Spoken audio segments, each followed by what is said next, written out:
100 پھیرے پورے تو استاد کو آ کر سنا دیا. وہ تو سنا تو 100 پھیرے سے پہلے بھی رہے تھے, لیکن اب تو 100 پھیرے اس کو دلوائے تاکہ وہ نقش ہو جائے دل کے اوپر. پھر کہتے ہیں اگلا سبق بھی اسی طرح 100 پھیرے. پھر ان دونوں سبقوں کو چونکہ الگ الگ 100 پھیرے دیے ہیں تو ان دونوں کو کنیکٹ بھی کرنا ہوتا ہے آپس میں, تو کہا دونوں کو ملا کر ہم 50 پھیرے دیتے تھے.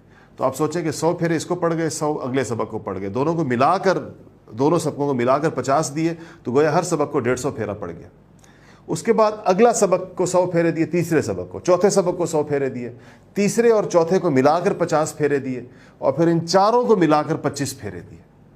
یہ 4 کا سیٹ بن گیا. ایسے ہی 4 کا اگلا سیٹ بنا دیا, 100 پھر یعنی 4 ہی ہو گئے, 5ویں چھٹے کو 100 ملا کر 50, 7ویں 8ویں کو 100 ملا کر 50, پھر 5ویں چھٹے 7ویں 8ویں کو ملا کر 25, پھر پہلے سے لے کر 8ویں تک ان سب کو ملا کر 13 پھیرے, یعنی ہر دفعہ پھیرے آدھے کر دیتے. تو تقریباً آپ سوچیں 100 50 25 کتنے ہوئے,